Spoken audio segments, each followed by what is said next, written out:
कल हमने यहाँ तक पढ़ लिया था, है ना, ये सब पढ़ा था कि भाई कैसे कैसे फूड का फॉर्मेशन होता है। ये थोड़ा सा मैं और इसमें ऐड कर देता हूँ जरा सी बात।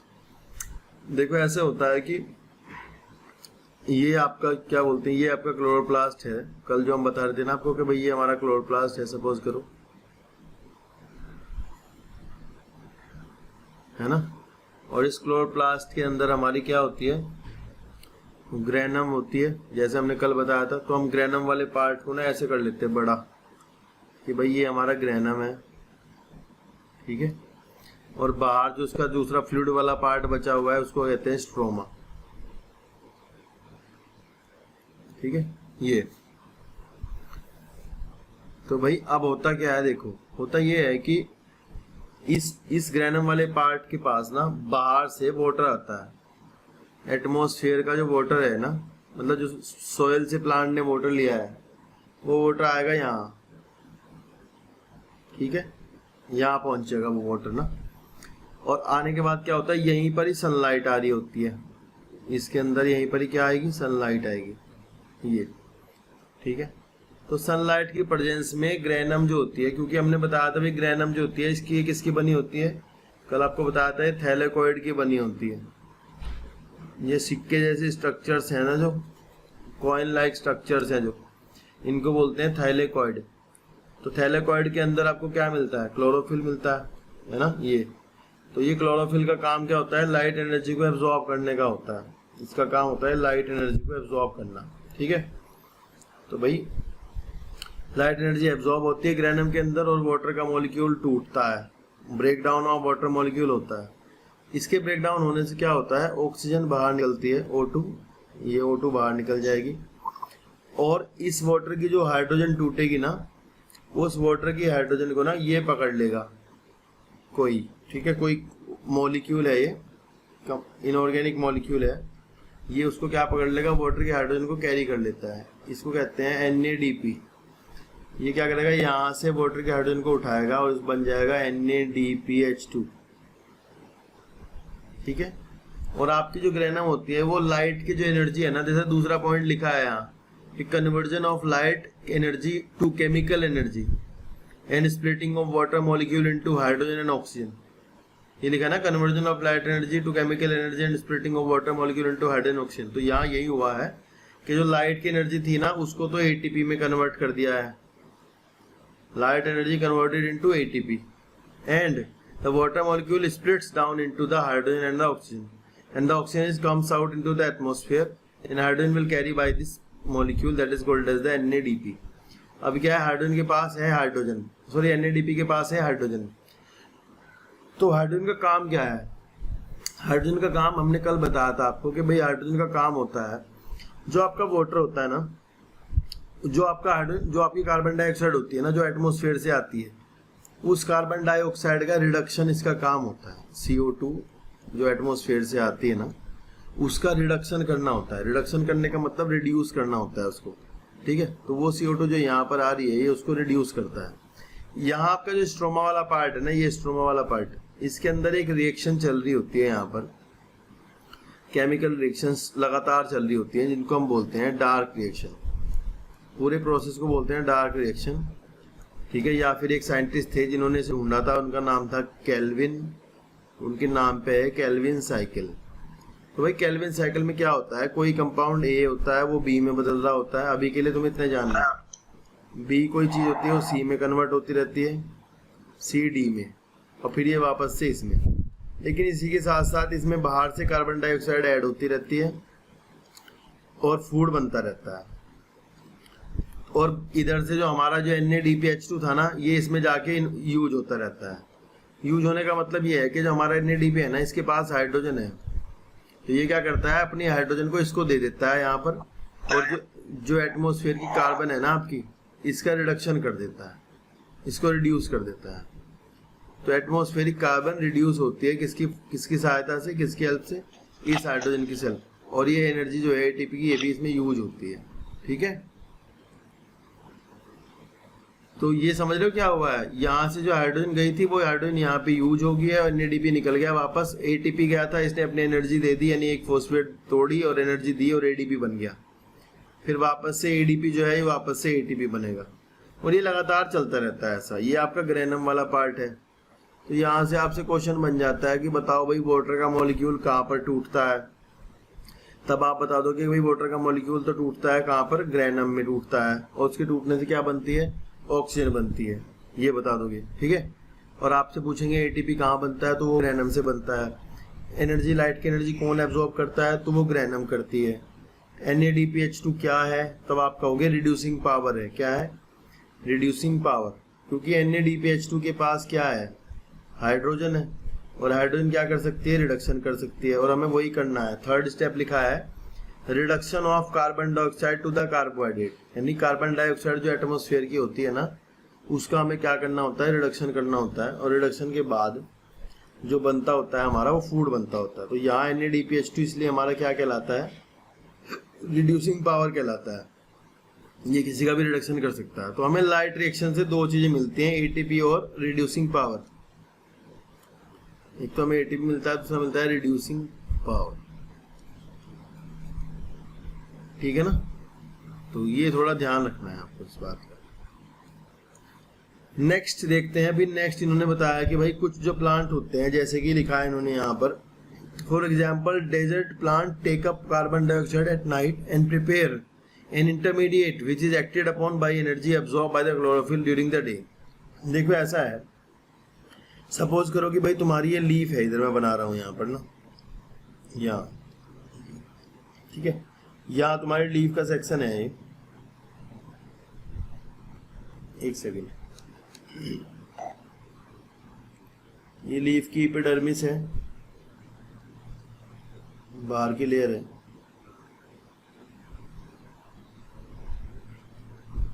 ये लोअर एपिडर्मिस है, नीचे वाली,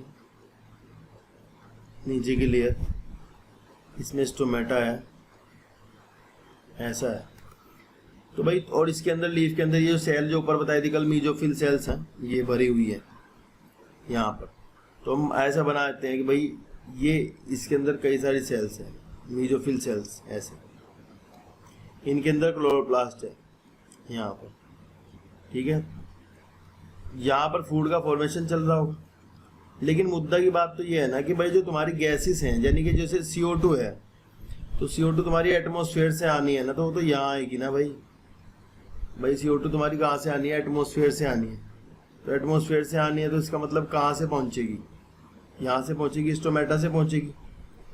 तो अगर भाई मान लो इन्होंने कहा कि डेजर्ट प्लांट जो होते हैं उनके अंदर जो स्टोमेटा होते हैं वो रात को खुलते हैं। देखो लिखा है desert plant take up carbon dioxide at night, तो डेजर्ट प्लांट में स्टोमेटा रात को खुलते हैं, तो CO2 भी कब जाएगी अंदर, रात को जाएगी। लेकिन रात के टाइम पर फिर ये अंदर की तरफ देखो, रात को ये ATP कहाँ से आएगा, रात को ये NADPH2 कहाँ से आएगा, क्योंकि ये तो ग्रेनम में बनते हैं दिन के समय, जब सनलाइट आती है तो सनलाइट से बनते हैं ना ये तो हमारे, सनलाइट आएगी, सनलाइट से हमारे क्या बनता है, एनर्जी बनती है, NADPH2 बनता है, उसी से हमारा फिर फर्दर फूड बनता है। जो डार्क रिएक्शन है हमारी कहाँ पे चल रही है, स्ट्रोमा में, इस स्ट्रोमा वाले पार्ट में चल रही है, ठीक है ना। तो भाई रात को जब अगर CO2 बाहर से आएगी, स्टोमेटा रात को खुलेंगे, तो रात को फूड का फॉर्मेशन तो हो नहीं सकता। तो रात को होता क्या है, इस CO2 को किसी सेल के साइटोप्लाज्म के अंदर, अगर कोई सेल है इसके अंदर, सेल तो बहुत सारी है इसके अंदर, तो उन सेल के साइटोप्लाज्म के अंदर क्या करते हैं, इसको कन्वर्ट कर लेते हैं। कन्वर्ट करने का मतलब ये होता है कि इसको किसी कंपाउंड में बदल के रख लेते हैं, ठीक है। रात को स्टोर करके किसी कंपाउंड में बदल के रखें। सपोज इसके अंदर मान लो हमने CO2 आई थी और CO2 को हमने कुछ बना करके रख लिया, कुछ सबस्ट्रेट, ये ठीक है। दिन में क्या करते हैं, दिन में फिर इसको तोड़ करके इसका ब्रेकडाउन होता है और इसमें से वापस से क्या निकलती है, CO2। तो आपको ध्यान रखना है कि रात को जो आती है CO2 डेजर्ट प्लांट में, उसको किसी इंटरमीडिएट कंपाउंड में कन्वर्ट कर लिया जाता है। वो एक एसिड होता है, ठीक है, उसमें कन्वर्ट करके रख लेते हैं, मैलिक एसिड है उसका नाम ना। तो फिर उसमें रख लेते हैं। दिन में क्या होता है, जब दिन में लाइट आती है ना, तो दिन के टाइम पर उसको तोड़ करके, मैलिक एसिड को तोड़ करके उसके अंदर से कार्बन डाइऑक्साइड निकाल ली जाती है और उसका यूज कर लेते हैं फूड के फॉर्मेशन में। तो ये आपको ध्यान रखना है कि अगर आपको कोई ये कहना है कि भाई डार्क रिएक्शन जो है ये डार्क रिएक्शन रात को चलती है, तो ऐसा नहीं है। डार्क रिएक्शन रात को नहीं चलती, डार्क रिएक्शन जो है आपकी वो दिन में चलती है। बस उसका नाम डार्क रिएक्शन इसलिए होता है क्योंकि उसमें लाइट की एनर्जी का डायरेक्ट इन्वॉल्वमेंट नहीं होता। लाइट हमारी जो होती है पहले वो क्या बनाती है, पहले वो एटीपी बनाती है, एटीपी यूज होता है। तो ध्यान रखना डेजर्ट प्लांट में रात को खुलने वाले स्टोमेटा होते हैं और यहाँ पहले CO2 का कन्वर्जन मैलिक एसिड में होता है रात को। मैलिक एसिड, नाइट लिख देता हूँ मैं यहाँ, नाइट, ठीक है। और फिर मैलिक एसिड दिन में टूट करके क्या बनाता है, CO2 बनाता है, ठीक है। दिन में क्या बनाएगा, CO2, और वो CO2 फिर आपका फूड के फॉर्मेशन में यूज हो जाती है, ठीक है। ऐसा है, समझ आ गया होगा। नेक्स्ट देखते हैं क्या लिखा है। नेक्स्ट लिखा है कि if you carefully observe a cross section of a leaf under the microscope you will notice that some cell contain green dots. ये तो हमें पता ही है। These green dot are called as a cell organelle called as chloroplast। तो उनको क्या बोलते हैं, क्लोरोप्लास्ट बोलते हैं। Which contain chlorophyll, ये हमें पता है, उनके अंदर क्या होता है, क्लोरोफिल होता है। And let us do an activity which demonstrate that the chlorophyll is essential for photosynthesis। Activity जब आपके स्कूल खुलेंगे तब देख लेंगे ना। अभी के लिए क्या है, आगे चलते हैं, ठीक है। देखते हैं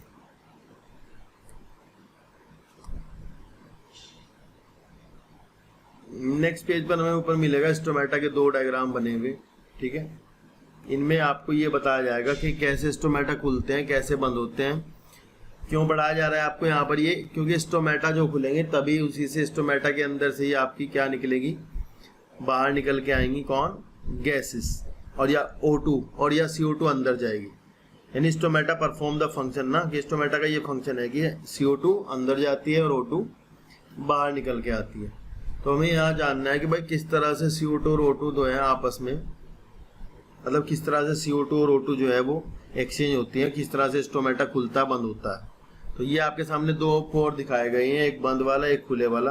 तो एक बार इसके प्रोसेस समझ लो थोड़ा सा क्या है। देखिए ऐसा है कि भाई अगर मान लो हम कहें कि ये हमारा स्टोमेटा है,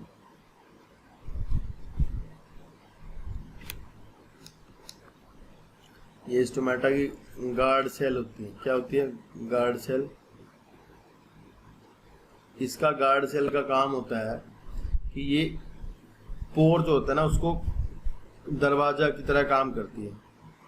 इसकी खास बात है कि जिसकी अंदर वाली दीवार होती है ना, ये वाली इनर साइड वाली, थोड़ी थिकेंड होती है, मोटी होती है as compare to the outer one, बाहर वाली की अपेक्षा। इधर वाला जो होगा उसमें क्या होगा, यहाँ भी यही होगा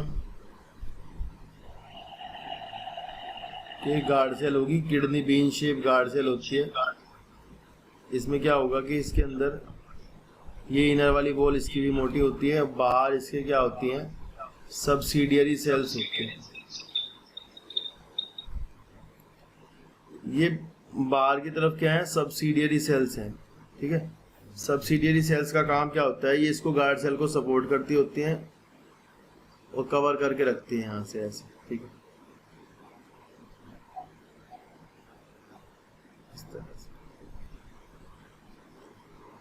कुछ इस तरह का आपका स्टोमेटा होता है। इसमें क्या होता है कि जो इसकी दीवार होती है, ये इस दीवार में जो वॉल होती है, गार्ड सेल जो है ना, ये गार्ड सेल, ये इस गार्ड सेल की जो वॉल होती है इसके अंदर इस तरह से आपको कुछ फाइबर मिलते हैं, सेल्यूलोज के बने हुए फाइबर होते हैं पूरी दीवार में, ठीक है। और इसके अंदर आपको बहुत ज़्यादा मात्रा में क्लोरोप्लास्ट मिलेंगे, जो यहाँ लिखा हुआ है, देखो इनके अंदर क्या है, बहुत ज़्यादा क्लोरोप्लास्ट पाए जाते हैं गार्ड सेल के अंदर। देखो ध्यान रखना, अगर हम आपको कहें कि भाई बाहर से यहाँ, जैसे मैंने आपको पढ़ाया था ना एक बार 9th क्लास में, बताया था कि भाई अगर यहाँ पर सोल्यूट ज़्यादा हो जाए, अगर इसकी जो वैक्यूल है ये, इसके अंदर सोल्यूट की मात्रा बढ़ जाए, सोल्यूट ज़्यादा हो जाएंगे अंदर, तो अंदर कंडीशन हो जाएगी हाइपरटोनिक।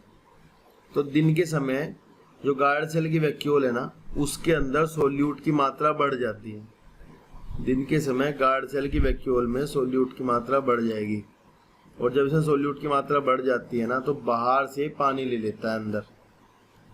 ठीक है, तो मैं यहाँ लिख देता हूँ ये बात, due to the increase of the solute into the guard cell vacuole during day. मैं लिख देता हूँ कि due to the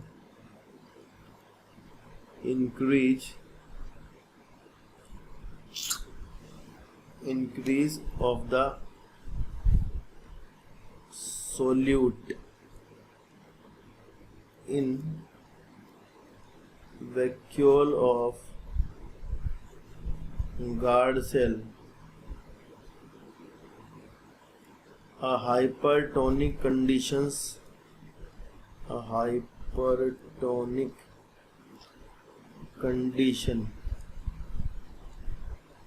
occur and water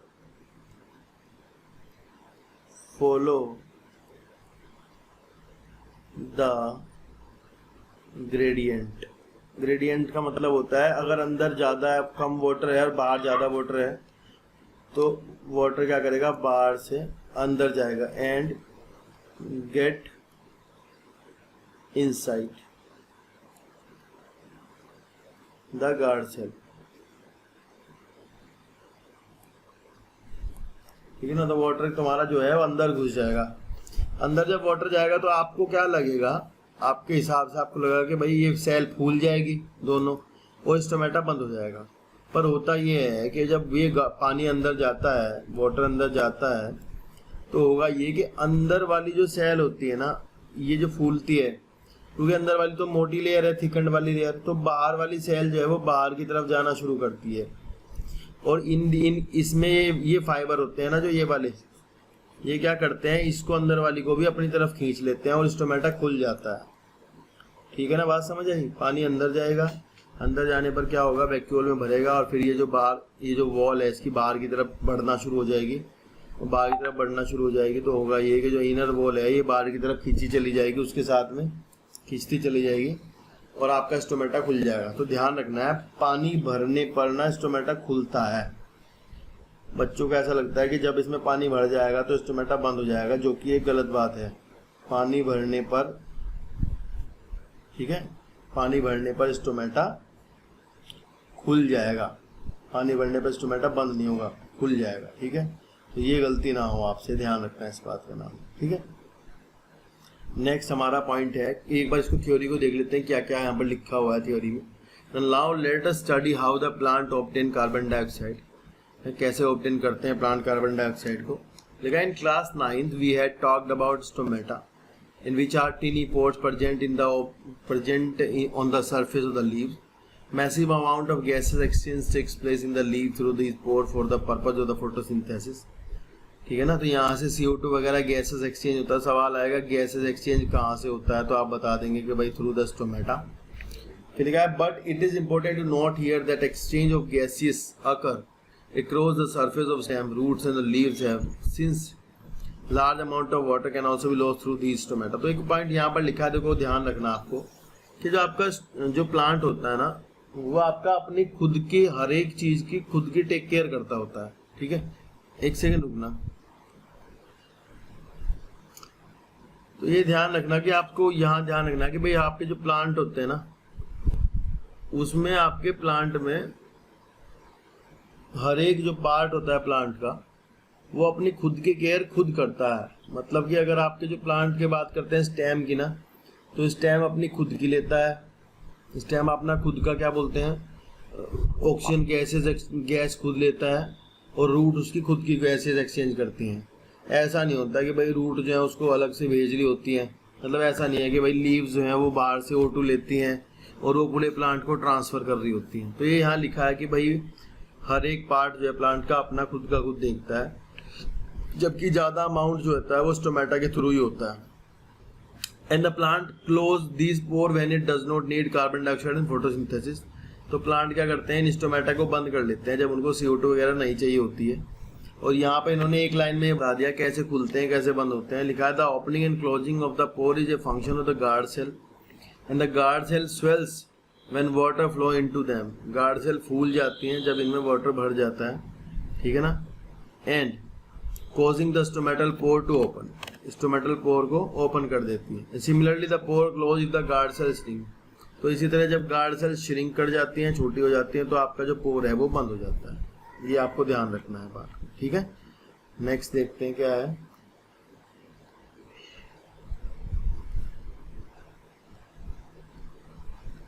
next है based on the two activities performed above can we design an experiment to demonstrate that sunlight is essential for photosynthesis, ठीक है ना।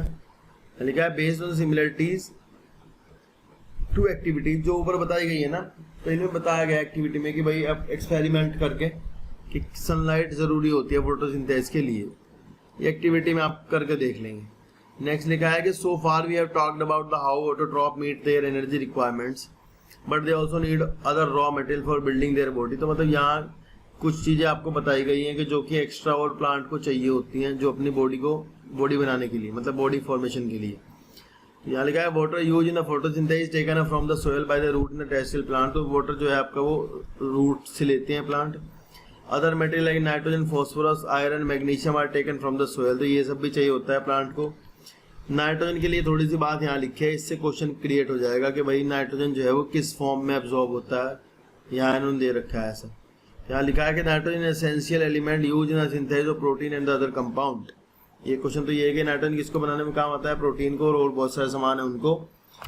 फिर अगले पेज पे लिखा है कि नाइट्रोजन जो है absorbed in the form of the nitrate, यहाँ लिखा है ऊपर कि it is taken up in the form of the inorganic nitrate और नाइट्रेट, मतलब ये NO3 माइनस और NO2 माइनस की फॉर्म में लिया जाता है, प्लांट इसको एब्जॉर्ब करते हैं।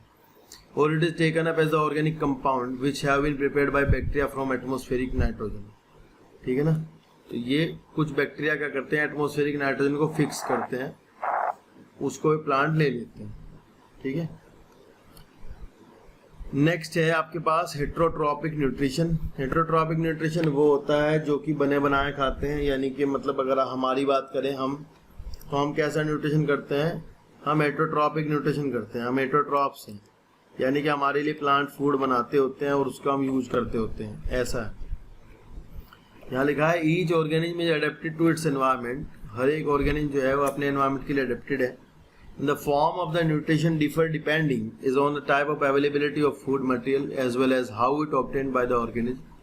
For example, whether the food source is stationary such as grass or mobile such as deer would allow for differences in how the food is assessed and what is the nutritive apparatus used by the cow and lion. There is a range of strategies by which the food is taken in the use by its organism. Some organism break down the food material outside the body. तो ये कह रहे हैं कि कुछ organism जो होते हैं वो फूड को बॉडी के बाहर ब्रेक डाउन करते हैं, तोड़ते हैं और फिर एब्जॉर्ब करते हैं, जैसे फंजाई वगैरह होते हैं। तो फंजाई तुम्हारे क्या करते हैं, ये कुछ एंजाइम सिक्रेट करते हैं, जैसे कहीं पर फंजाई पड़ा है तो वो क्या करेगा, कुछ एंजाइम बनाएगा और बाहर जो डेड ऑर्गेनिक मैटर है उसको डिग्रेड करेगा, उसको डिग्रेड करने के बाद उसको एब्जॉर्ब करेगा, जब उसको छोटे छोटे टुकड़ों में तोड़ देगा। फिर लिखा other take in the whole material and break down in the inside the body, तो बाकी क्या करते हैं, पूरा मटेरियल को अंदर लेते हैं, जैसे हम पूरा खाते हैं, फिर हमारी बॉडी में जो एंजाइम्स होते हैं वो उसको ब्रेक डाउन करते हैं, फिर हम एब्जॉर्ब करते हैं। तो दो अलग अलग तरीके हैं, है ना।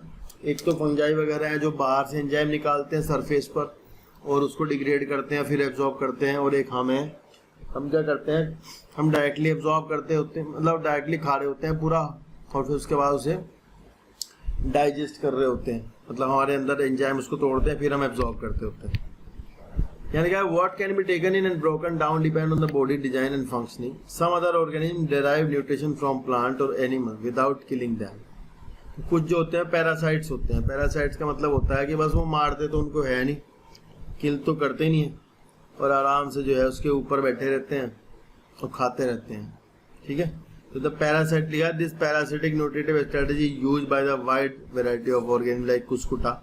तो आपसे पूछा जाएगा कि एक पैरासिटिक प्लांट का एग्जांपल बताइए, तब आपका आंसर होगा कुस्कुटा। समझ लो ध्यान से क्या पूछा जाएगा, पैरासिटिक प्लांट। तो जब आपसे पैरासिटिक प्लांट पूछा जाए तब आपका आंसर क्या होगा, कुस्कुटा। टिक्स जैसे जुएं होती हैं वो। सर एक बार रिपीट करना, क्या आंसर होगा? पैरासिटिक प्लांट के एग्जांपल है कुस्कुटा, अमरबेल, टिक्स, लेस, लीच, टेपवर्म्स, ये सारे पैरासाइट्स होते हैं। अगर आपसे कोई आगे 2-4 पैरासाइट के एग्जांपल दीजिए तो आप यहाँ से दे दोगे कुछ एक पैरासाइट के एग्जांपल, ठीक है। तो नेक्स्ट देखो, नेक्स्ट है how do organism obtain their nutrition. तो इनमें सबसे पहले इन्होंने अमीबा के बारे में यहाँ कुछ डिस्कस किया है, देखते हैं क्या है। इन्होंने लिखा कि since the food and the way it is obtain differ, the digestive system is different in various organism.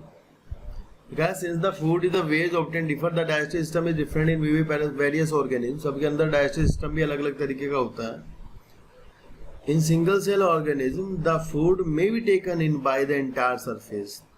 तो जो सिंगल सेल होते हैं जैसा अमीबा है, तो भाई अमीबा तो कहीं से भी फूड ले सकता है ना। ये वही अमीबा है हमारा इतना बड़ा, मान लो ये, तो ये क्या कर सकता है भाई, मान लो यहाँ फूड आता है तो यहाँ से ले लेगा, यहाँ आएगा तो यहाँ से ले लेगा, यहाँ आएगा तो यहाँ से ले लेगा, यहाँ तो यहाँ।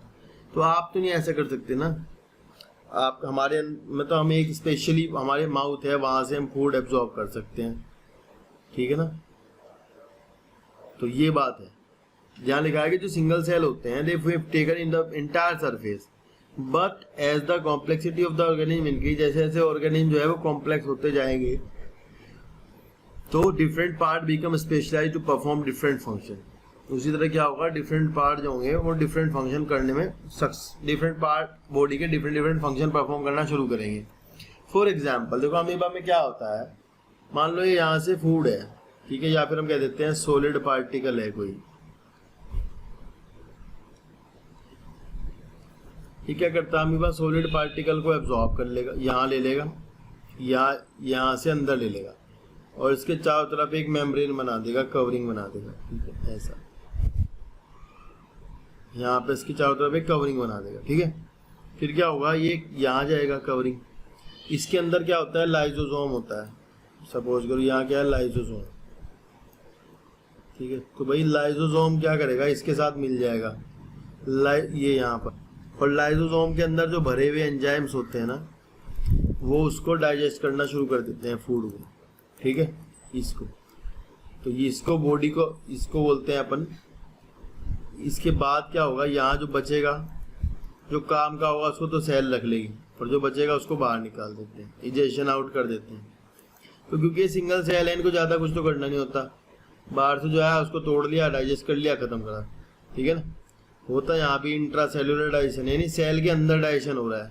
हमारे में क्या होता है, ट्यूब के अंदर डाइजेशन होता है, जो ट्यूब इंटेस्टाइन और सेल हमारी खाते हैं पचाया, उनको पचाना नहीं पड़ता, ये क्या करते हैं खुद पचाते हैं, ठीक है।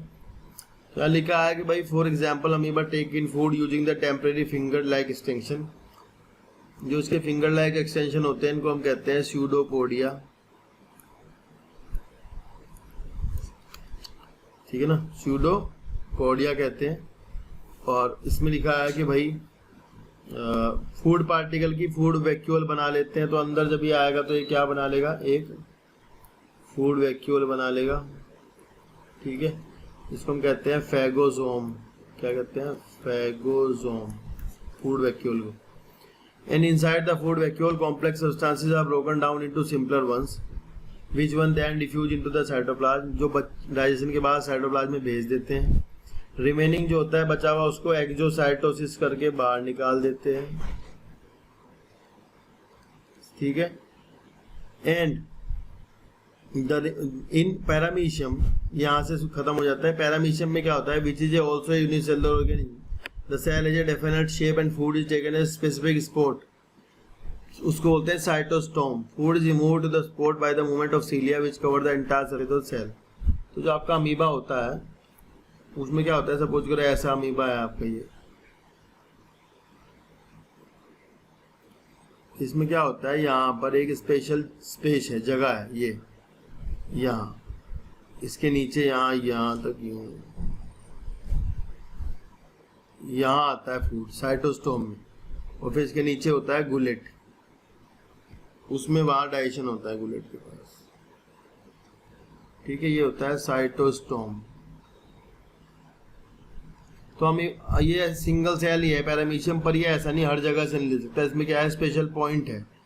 इसके ऊपर पाए जाते हैं सीलिया, छोटे छोटे बहुत सारे।